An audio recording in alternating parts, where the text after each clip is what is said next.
Hey everyone, Jay here.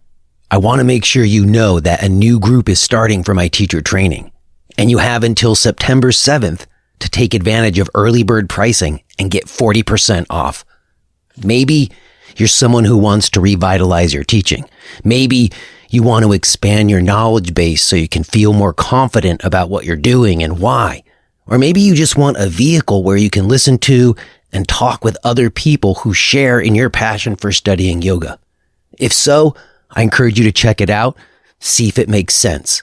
The program is flexible and designed to be co-creative, so it can fit into our lives and feel like a support rather than a burden. And you have until September 7th to take advantage of early bird pricing and get 40% off. To find out more and register, go to jbrownyoga.com/training.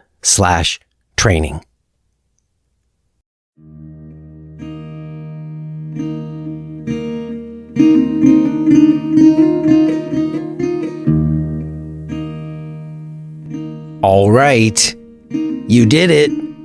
You've decided to give a listen. And here we are. This is Jay Brown Yoga Talks podcast. My name is Jay Brown, and I would like to welcome you, whoever you are, whether you're a first-time listener or a returning friend. I'm grateful to you for putting some attention here. Thank you. And I hope this moment is finding you reasonably well.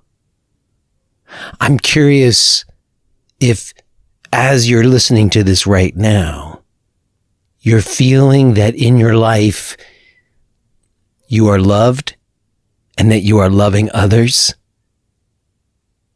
and that you feel supported, maybe by something bigger than yourself, so that even when things are challenging or confusing, you have a through line to some support that's untouchable by outside forces or something that you can fully count on. And if the answer to that is no, like you don't have that, then I wish to suggest that there is hope that you would experience such a thing. And if you do, I'm curious, where does that come from? What do you consider that source of support to be for you? And that question has been underneath a lot of my recent questioning about God. And if you are a regular listener, you know some weeks back, I had someone on and we did a Yoga for Jesus episode, which, sent a few shockwaves, but nothing too crazy.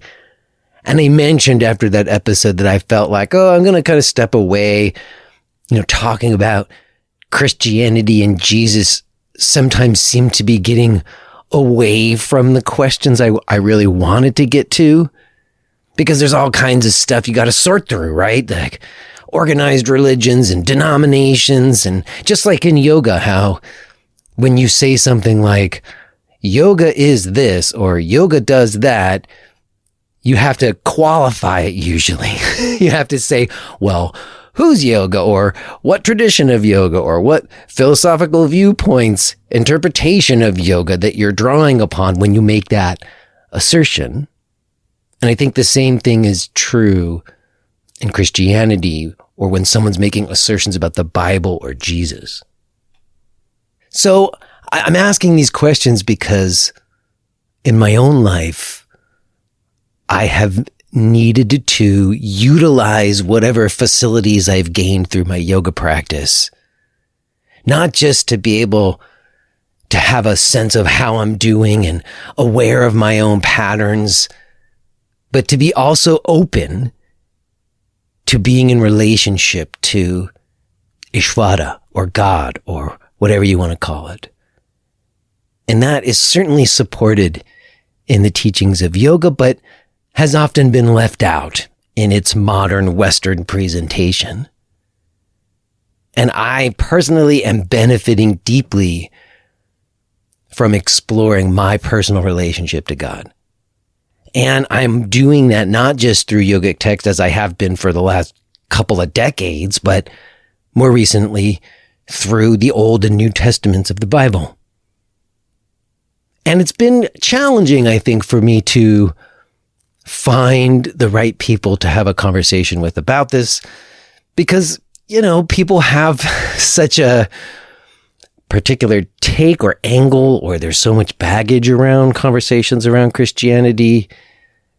It's not always easy to find someone who helps me sort through the questions I'm having. And, I don't want to just bring on any Bible thumping person on who's going to kind of proselytize. I want to try to understand for myself what I'm discovering and hopefully share some bit of it with you that would be useful or interesting. Well, I'm very happy to say that my guest today, Dr. Geoffrey Dugue, is, I think, one such person who can help and did help me. We have a mutual friend in Josh Thomas, who has also been a guest on this show. And Josh put us together. Josh and I have had a long dialogue, and we've hit many interesting points in our conversations and debates. And he thought that Jeff would be a good person for me to speak with. And I knew nothing about him. There's almost nothing about him online at all. He knew a little bit about me because he had a chance to listen to some podcasts, but this is a true wild card episode in that I had no idea what we were going to end up talking about, and yet it all came together quite perfectly. I was so grateful to have had this opportunity to meet Jeff, and it is my pleasure to be sharing it with you today. Real quick before we get to that, let me mention that if you enjoy this show and you feel like you would be interested in connecting with me in ways outside of just listening, then there's opportunities to do that. There's ongoing live classes and a weekly discussion group. There's on-demand videos. I've got a upcoming teacher training starting in October. Not to mention, you could also become a supporter and help me keep this show going and get access to the full-length archives by becoming a podcast premium subscriber. All of my stuff can be found at jbrownyoga.com. Okay, y'all, we've got quite a bit to get into today, so we're going to go ahead and just do that. I will touch base with you on the other side, but let's go ahead and get to it. Let's listen to this conversation I had with Dr. Geoffrey Dugue.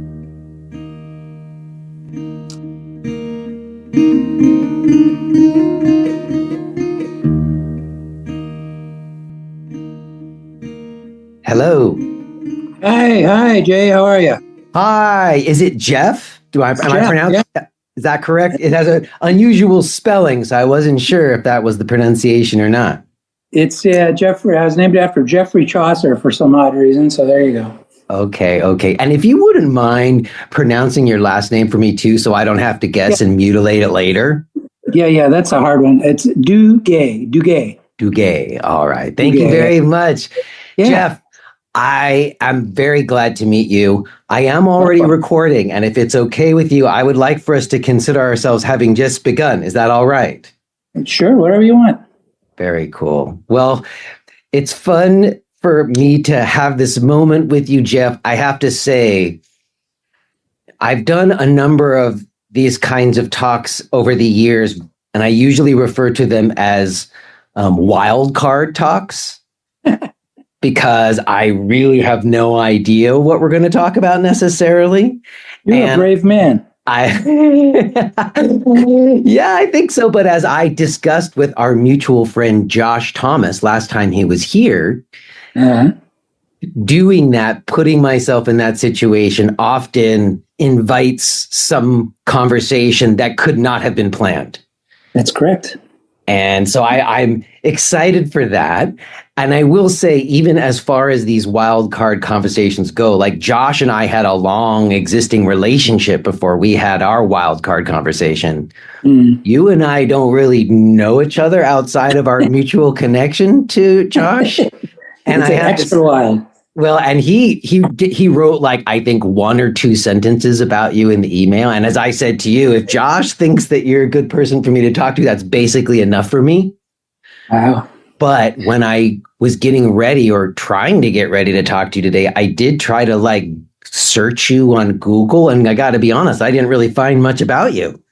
Oh, well, I'm hiding from the law. So no, No, well, you have a light digital footprint, so it's even. I feel like I'm flying blind even more than usual. sure. Well, ask anything you want. Okay, thank you. I guess the first thing I'm curious about is what did Josh tell you about me or about coming to do this, or why would you come to do this? Yeah, well, that's a great question, and I'll put it in the context of having you were so kind enough to send me a copy of your podcast, so I got to listen to you discussing some of these areas, and those things just fit together like a hand in glove. Honestly, more compliments to Josh, I guess, but.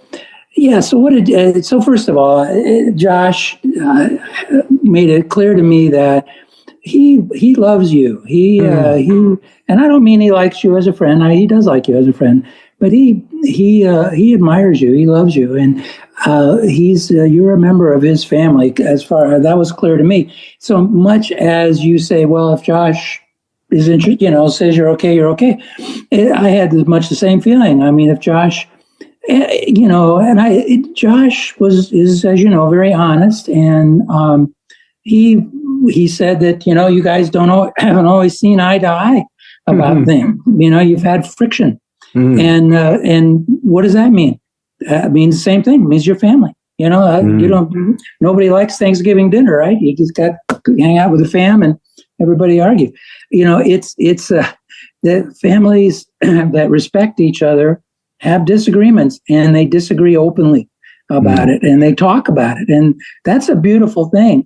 And it's something we don't do anymore. It used to be, people had debates, and the deal with the debate was at the end, everybody would agree that these are the facts that came out that we all agree to. Nowadays, a debate isn't a debate; it's just an argument. It's just an endless argument because you can't ever be wrong. It has to be the other guy. You have to, for you, your goal is to get the other guy to say what you're thinking, or or you're going to keep talking. And that was very much not what I was seeing there. And then I listened to what you sent me, that other podcast, and boy, did I just get that so strongly from, I'd honestly, it's easier for me to see you than it is for you to see you probably. And because I don't know you. And, what I saw was, wow, it's just what Josh said. I mean, this is a guy who cares about finding the truth. This is what he cares about. I could hear that, a couple of times you mentioned about, it sounded to me like you were concerned you'd lose listeners, and, there'd be this reaction and that reaction. And I certainly understand that when you work as hard as you do to do a quality thing. But at the same time, how did you react to that fear? You boldly, just as you're doing right here, you're going to, go talk to some guy that for all you know is going to be screaming, heal Jesus at you or something. And no, it's, you're not the least bit afraid of that, even though it could hurt you. And you are just what he said. You're somebody that wants the truth. You're seeking the truth. And in that, we're identical, you and I. I don't have to look you up. I didn't look you up. I don't care. I wouldn't care what it said on the internet. I know what you are. You're me. You're just like me. And that's why I knew we could communicate. I may have been doing this a little bit longer in this particular vein than you, as far as Christianity goes, but I haven't been doing it longer than you. You've just been doing it in many other areas and getting quite proficient at it. But in my opinion, we have a large number of commonalities, if that makes any sense. Oh, wow. That is beautiful. And I just want to say, for everyone to hear, since you said it, I love Josh very much, like a brother.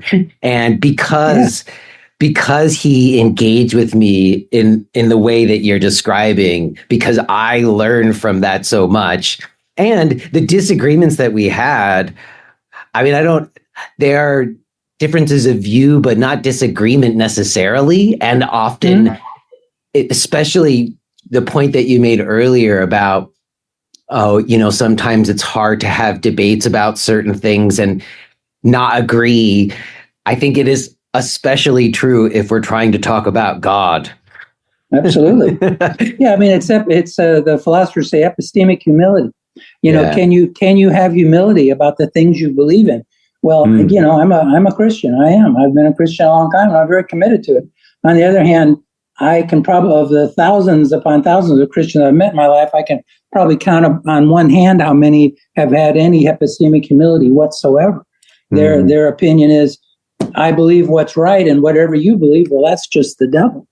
And that makes things very difficult. It sends people away, rightfully so, sends people away from Christianity when that's very much not what Christ was like whatsoever. It's, the word Christian came up very late in the Bible, late in Acts, before that word was ever used. And it's kind of unfortunate that it came up at all, because I don't find my fellow Christians, to be particularly Christian. Christian means of or like Christ. And I'm sorry, but you don't stand up and preach hate and division and say that you're like Christ. That just doesn't fly with me. Well, I appreciate that. And I want to get more into some teachings of Christ and Christianity and some confusions I have at looking at it. But before we do that, one of the things that Josh did mention to me about you was that you were a medical doctor. And I guess one of the big hurdles that initially had to be cleared in these conversations for me on the show just had to do with even whether or not there is a God. And like a materialistic or reductionist viewpoint. And you were just talking about what epistemic humility or whatever. And right. I guess I don't always see a lot of humility coming from certain Western medical streams. So I guess I'm curious, in your experience of being a Christian and being a doctor, have you found that those things have come to be at odds at certain times, or how do you find harmony between those? Because if a materialist view doesn't even acknowledge God, how do you even have a conversation about it? Yeah, no, and I mean, it's obviously a really good question. So I went to a lot of great places. I did my college at Northwestern. I got my residency training at Johns Hopkins. I got a master's in public health from Harvard. I taught at Harvard for a while. So I've always been surrounded, frankly, by very, very high-powered intellects and very hard drive. I was a surgeon by training. And the surgeons are, I can't think of a nice way to say this, because they're just kind of jerks. And hanging around with a bunch of very bright jerks for your whole life isn't easy. But it's been educational for me in the sense that, one thing I've come to realize is Christians spend a lot of time judging everybody. You shouldn't think that, Jay, because, you're just wrong. You shouldn't chant to those guys. You shouldn't do this. You mustn't do that. And all the Bible says, and particularly in the New Testament over and over, is you're not supposed to judge. You're just not. Everybody knows John 3:16. Not too many people recite the rest of that sentence, which is John 3:17, which says, even Christ, he says, even I didn't come here to judge. I came here to save people. Your job. So, the idea of, do people judge me? Have people judge me badly? Well, of course they have. On the other hand, I haven't always been as dedicated to being a Christian as I have in the last decade or so. So it's I'm not saying that I was out there walking with a Bible in my hand everywhere I went, but it's one thing I learned from medicine, and I think most doctors do understand, is there's no what we might call a meta narrative in medicine. There's no this is always true in medicine. Because we always have these narratives that whatever it is, it's well, your disease that you have that's caused by bad humors. Well, of course, a few decades went by and everybody would say there's no such thing as a bad humor. There's these infectious agents. Also, now, you know what I mean? You see, in that everything that I learned early in medicine was proven wrong, really late in medicine. It doesn't matter what it is. I was a general surgeon. We did a lot of trauma care. When I was an intern, they told us somebody comes in with trauma, they're bleeding a lot, dump a lot of fluid in their vein, dump a lot of it and support their blood pressure. And what happens is 2 days later, all that fluid comes out of their vein, goes into their lungs, and gives them pneumonia. And so that entire set of rules was just completely thrown out. And that's science. That's the way science works. People think science is these are the laws that are immutable. That's exactly the opposite of science. Science is about just what you're doing. What you're doing is science. You're saying, I'm a bright person. I can study, and I'm going to look around me, and I'm going to test hypotheses. I'm going to think about things that make sense and don't. And my knowledge is going to expand that way. And it may need to retract and go in a different direction if I get it wrong. That's actually science. That's what it is. So it's, I can't say that I sat around with surgeons in the surgeon's lounge talking about Christ. I did not. And they would not have been amenable to it. Yes, I know. I haven't interacted with many surgeons, but I have told the story before on the show when my wife had an ectopic pregnancy and a guy saved her life, Yeah. And I met him in the hallway. I mean, I was, forgive my language, shitting my pants. I was really scared and I was waiting, and he came out to meet me in the hallway to tell me that everything went okay. Yeah. And I was so grateful and happy, but he lacked so much of what I would consider to be like a basic communication, humanity skills. He could do that surgery, but he couldn't just be a person. And I was like, wow, I didn't need him to be a person in that moment. I needed him to do that surgery. But it was, go ahead. What were you going to say? No, I was going to say, but you're exactly right. That's a stereotype. And the problem with stereotypes is they're often exactly correct. And this is a good example of an exactly. And I got to tell you some inside information. When I went to Hopkins, naive little medical student, I get thrown into this unbelievable maelstrom of activity, and they specifically tear you down like Marine boot camp, tear everything out of your personality. Everything you say and everything you do is wrong, wrong, wrong, wrong, wrong. They tear it out of you, keep you up day and night, sleep deprivation, do it unnecessarily, all this stuff. And it's really to tear out everything that you believe is right and wrong, and then they replace it. They gave us what we were told were the laws of being a doctor, the great laws of being a doctor. And I won't recite them all to you, but one of them is the patient. There were always things that were insanely stupid to hear. And the one that would apply to your story is the patient is the one with the disease.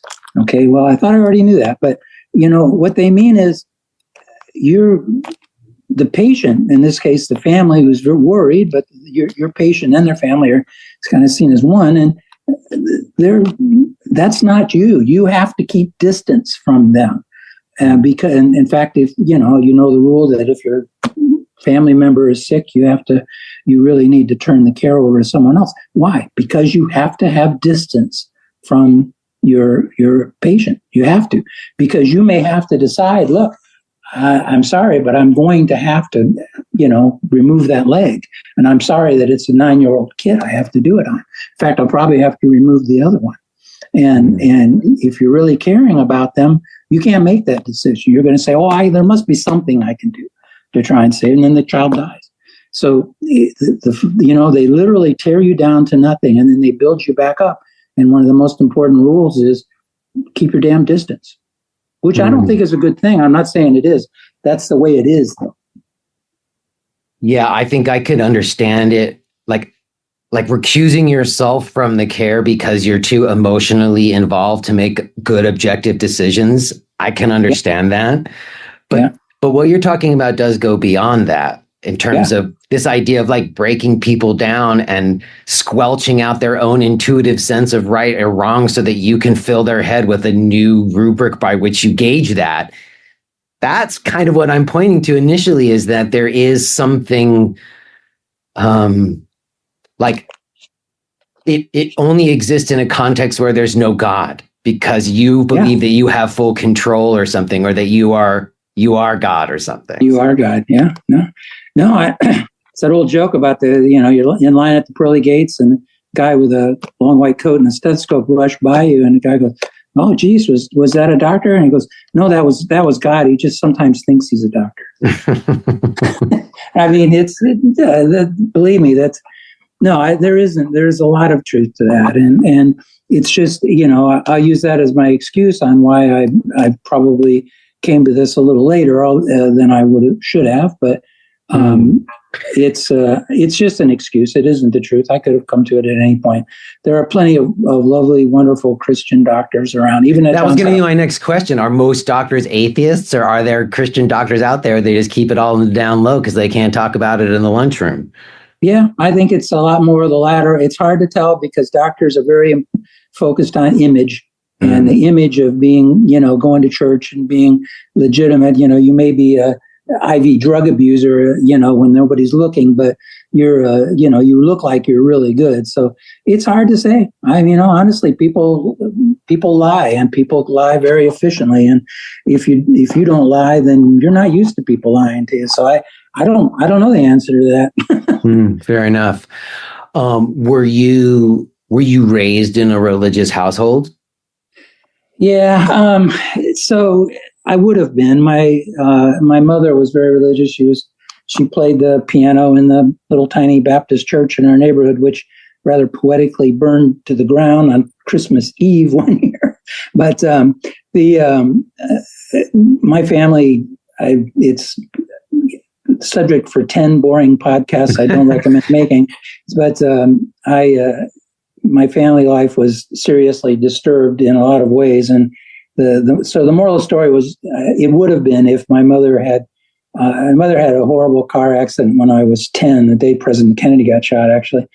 She had a massive high-speed head-on car collision with very severe head injuries and survived, but really didn't come home from a nursing home until I was late in high school before I ever really saw her again. So it's a long story, but I ended up sort of being catch as catch can in my life, which I was 10 or 11 years old. They sort of released me on the street, and more or less, and both of my father had disappeared sometime before. They told me one aunt in New York took my sister. My brother went into the Air Force, and I stayed in the house, and they sort of hired people to stay in the house for free if they take care of me, which of course they didn't. So I did as good a job at taking care of myself as any 10 or 11-year-old would, which was not very good at all. There wasn't much of anything that, I won't mention it on air, but there wasn't much of anything that you can imagine that I didn't do. Short of IV narcotics, I would say, but pretty much anything else, most of it illegal. And, the rest of it certainly immoral. So that was my life, and it wasn't anyone's fault. My mother loved me to death, but she wasn't there. My sister, a wonderful person, loves me to death, and she couldn't do anything about it. She was a teenager herself, and a wonderful person, and a godly person. But was I raised there? No. So I went to that Baptist church, and people took me to this church and that church, and I caused trouble in school, and I got sent to a Catholic school, and I got interested in Catholicism, and many years later became a Catholic.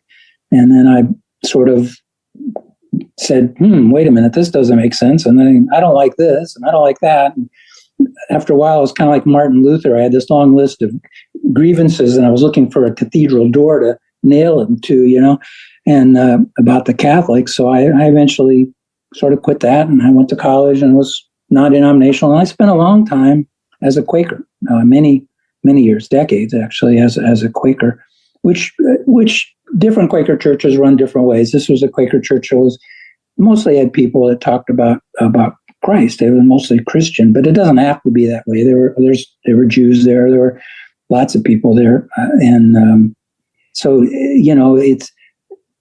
I bounced around a lot, and I had large spans where I didn't have anything, and I had things happen to me that should have awakened me to what was going on around me in the world, and my mind was just closed off. and I didn't see it. I didn't see it.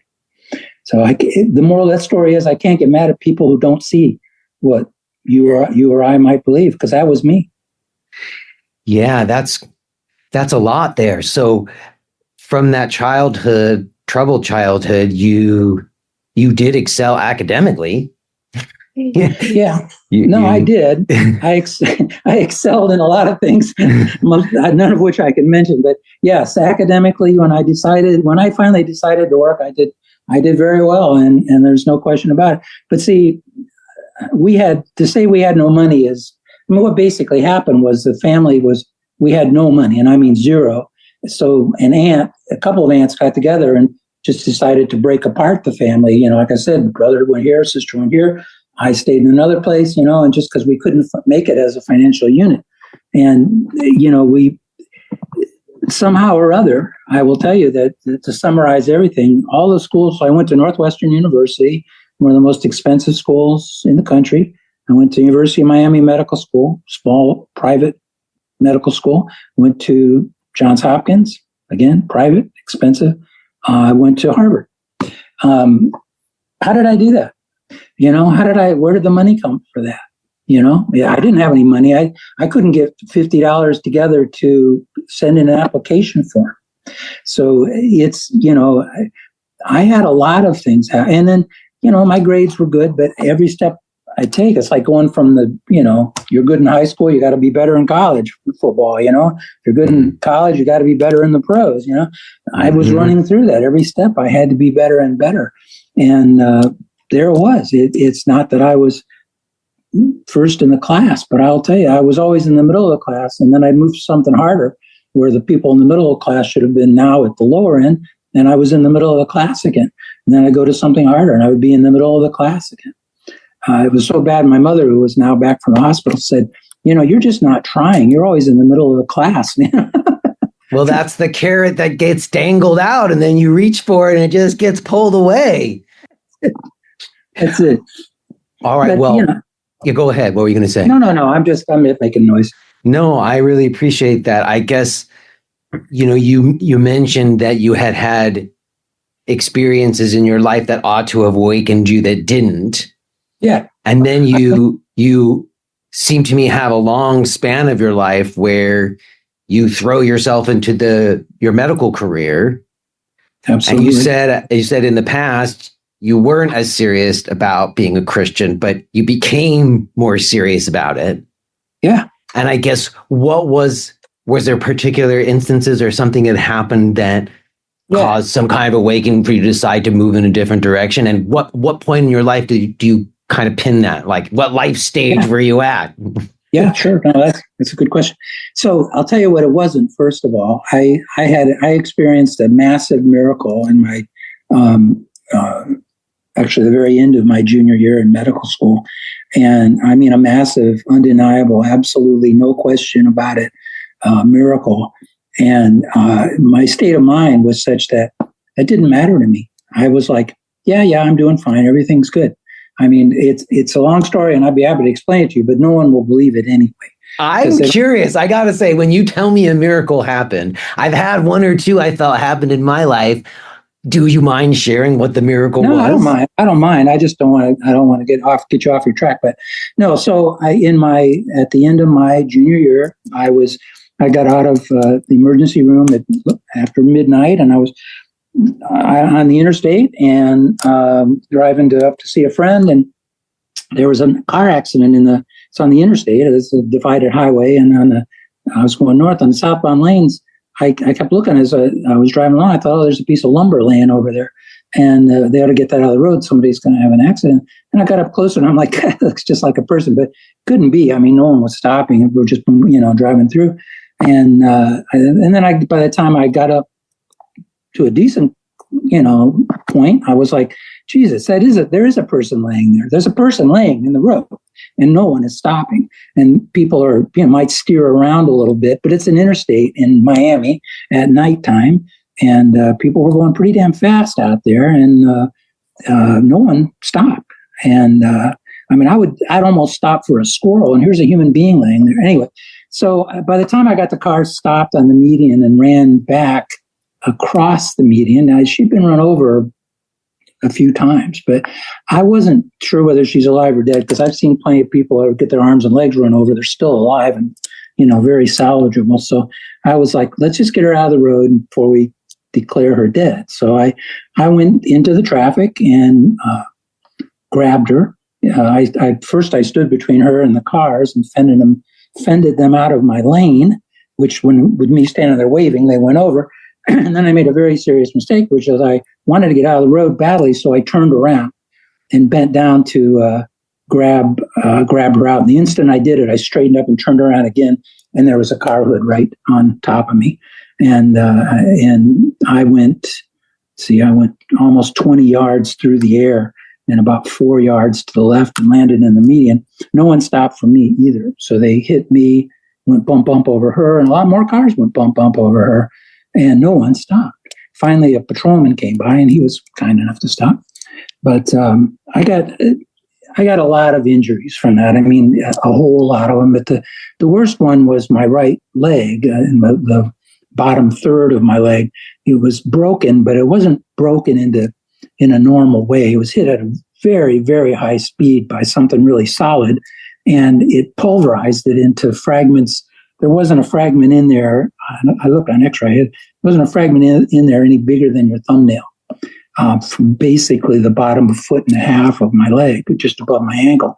It was just pulverized. You can't fix that. There's, if you have two or three pieces in there that you can, reapproximate where they were and hold them in place with pins or something, great, go ahead. But 2 or 3 are fine. I had 45.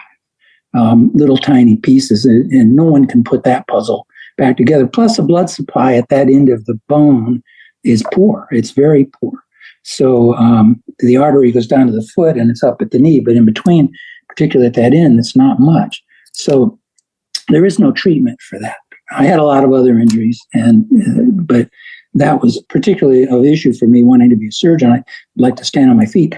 And the moral of the story is the orthopedic surgeon did what orthopedic surgeons do, which is he looked at it and said, well, that's an amputation, obviously, because there is no way to treat it. But I was a young man and, suddenly thrown into this situation. They don't walk into your room like they do on TV and say, sorry, we're going to take that leg off. What he told me later, he goes, we just say nothing. And then after you complain enough to us about the pain and the fact that you're never going to walk on it, then you say, well, we can take it off, but that was my situation, except my leg healed. So you never complained. You never complained. No, my leg healed. And I mean, it healed. They put me in a cast and to hold it in place because it was flopping around. And when they took the cast off, the attendant who was taking it off, the tech, said, all right, son, this big guy. And he's like, all right, son, listen, you're going to pass out when you see your leg because it doesn't look like a leg anymore. It's going to be purple and bloody and flat as a pancake, and it's not going to look like your leg. And I don't want you passing out. And I said, no, it's going to be fine. And he's like, no, I'm telling you this, And I said the same thing. Oh, no, it's going to be fine. And he took it off, and he was just like, well, shit. And he put another cast back on and went out and told the doctor. And the doctor said, well, I don't know.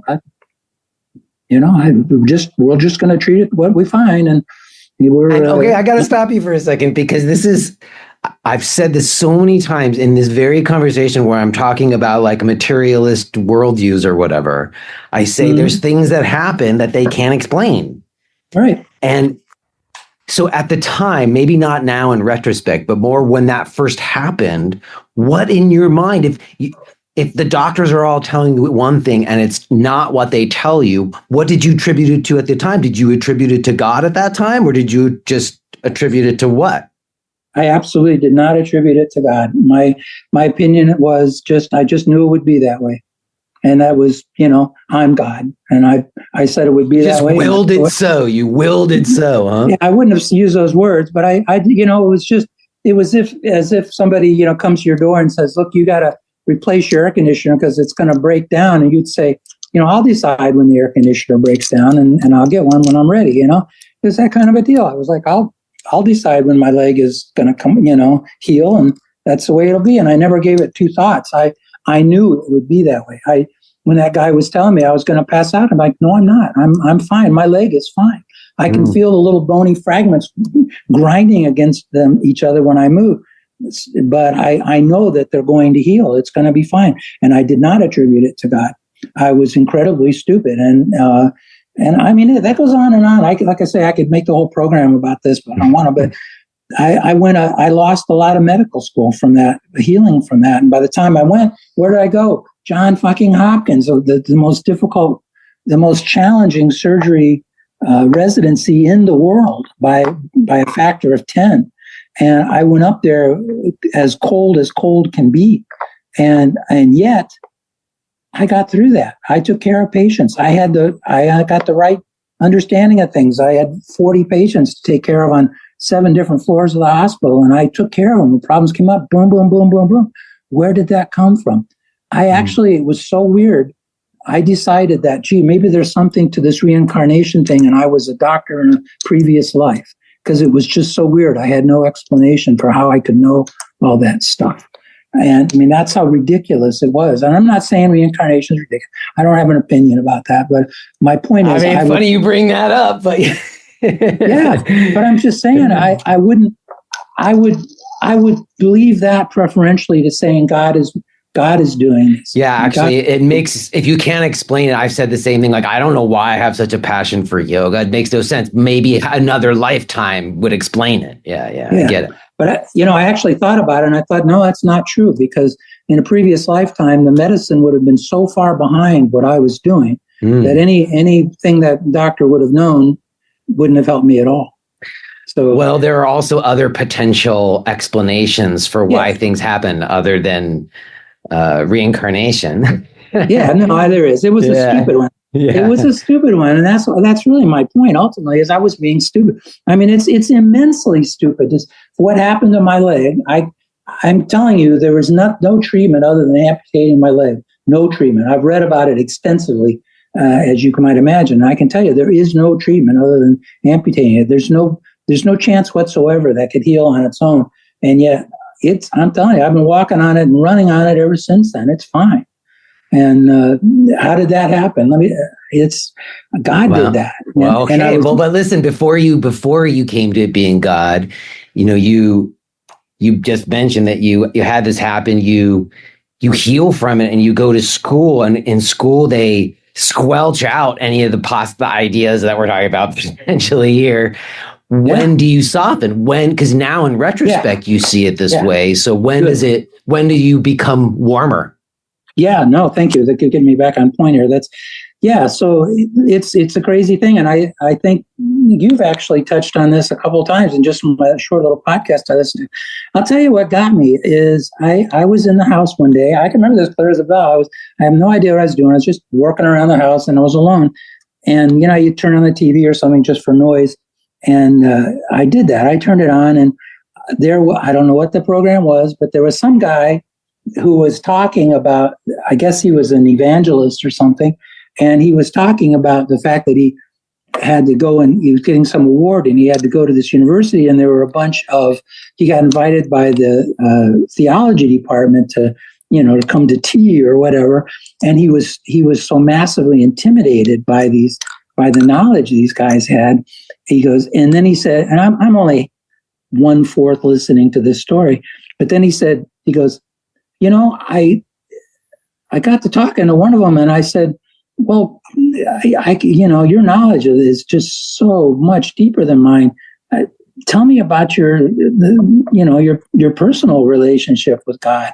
And he said, and the guy just stared at him like he had grown something on his face. And it was just like, what are you talking about? And he goes, I ended up going around to every single person there and asking them, what is your personal relationship with God? And not a single one of them had one.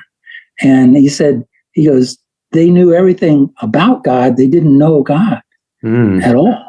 And that's what I heard. And I was like, well, that's the craziest thing. How do you have a personal, And what are you going to do? Say, yeah, Jesus, let's go down and have a beer. Do you like French fries?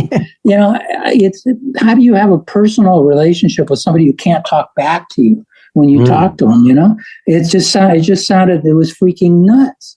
And yet I just couldn't put it down because this guy couldn't have been more serious about what he was saying, and just aghast that these very knowledgeable theologians had no freaking idea what he was talking about.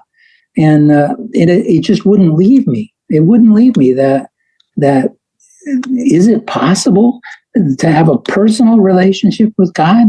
Is that just nuts? On the face of it. Well, there's a couple things that have to be true first. There has to be a God. There has to be a God. And then the God has to be something that you can have a personal relationship to. Yeah, that's right. No, that's right. He has to listen, and he has to be one, and he has to listen, and he has to talk, or communicate in some way. That's right. And this is what I mean about what is your attitude about this? It's like, well, let's start with brass tacks. Do you believe in God or don't you? And that's right. That's where I had to start too. I said, well, I can't talk about this without talking about that. And my lovely wife, who is just a great person, said, I was having some problems with something one day, and it was really bugging me a lot. And she knew I was basically a Christian, although I was probably not much of one. And she said, listen, you either believe this stuff or you don't. Just make up your mind. Do you or don't you? Because if I think you do, but you just decide. And she walked away, and it left me there saying, well, I do believe this stuff. I do believe it. It's part of me who doesn't. I'm getting pulled in two directions and all that stuff. But no, I do believe it. And then I was like, well, okay, then let's move on to the next step, which is, is it actually possible, or is it just nuts? What do you believe? What do you believe? Exactly. I like what you said. You do pick up. There is a moment, and I've had this as well. I think anybody who comes to faith in some point, in some way or another, has this moment where you choose to believe. Absolutely, and it's always that way. And I mean, people make a big deal about giving, tithing and making offerings, and give God your $5, and then it's such a big sacrifice. And it's funny, but I think if you believe in God, you understand that he already has that. He doesn't need your stuff. He doesn't need your $5. He doesn't need it. He doesn't want it. There's only one thing that you, Jay, or me, there's only one thing we have that God wants. And that he left that when he made us. There's a little piece of him that he left in us. And that's what we call freedom of choice, the ability to choose to believe or not. And he wants very much for us to use that little piece of him and say that's what we can give. And that's all we can give. Giving money is ludicrous. I have given lots of money. I don't care about giving money. It's not the point. It's his money already. But my choice is my choice. Yes. And the fact that you bring up like the money is significant, because I think it does go to why I have never, I mean, it's not money per se, but certain expressions of Christianity or organized religion in general, because I felt the same way about Judaism that I was raised up with, that, I think that I rebelled against the Judeo-Christian religions of my parents and sought Eastern spirituality because it was much safer for me to explore these questions from another culture almost, or what I consider to be ancient and sacred, and not tainted by the same organized religions that I came to have issues with.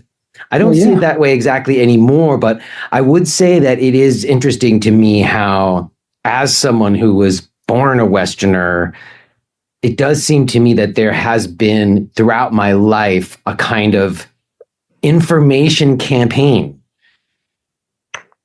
against Christ.